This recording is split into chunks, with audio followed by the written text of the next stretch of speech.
Кенжебек Сатопкулович, 10-11 беренеде Баткендин макамы жөнүндө мыйзамында президенттин Баткен областына ыйгарымдуу өкүлүнө кошумча административдик укуктук функциялар жана ыйгарым укуктар берилди. Мисалы ошол эле укук коргоо органдарын жана күч органдарын ишин изилдеп, алардын кызмат орду боюнча президентке түздөн түз өзүнүн сунуштарын бере алат. Жана башка ошол сыяктуу Рахмат. Сунушту бүгүн деле бере алат. Эски мыйзам менен 3 жыл мурун деле бере алчы.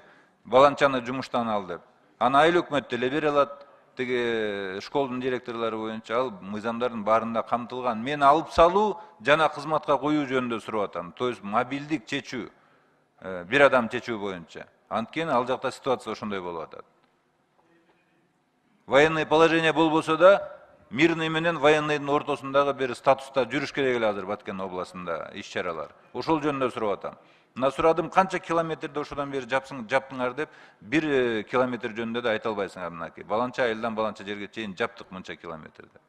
Чынында каражаттын баары азыр ошол жак кетиш керек эле, тойлорго эмес.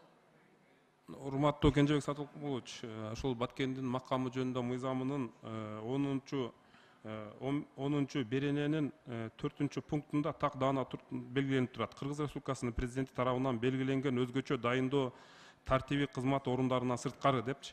Бул жерде президент тарабынан ошол Баткен областынын ыйгарым укуктуу өкүлүнө өзгөчө кадр маселелери боюнча өзгөчө кошумча ыйгарым укуктар бериле алат.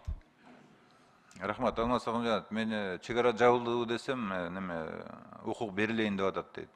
Тактап берилечи мага. Чегараны жабуу жөнүндө канча километр эмне материалдан канча жумуштар жүрүп атат. Эртеңге чейин тактап. Бул 11-жылдан бери келатат. Түшүндүк. Билесиңер. Баткен району областта азыр эле көтөрүлгөн жок да. Бул 5-чакылыштан бери көтөрүлүп келатат. Өзгөчө статус. Чегараны жабуу боюнча. Аны азыр отурат. Материалдарды беребиз. Жок ушул жерде айта турган службалар. Рахмат мен. Рахмат.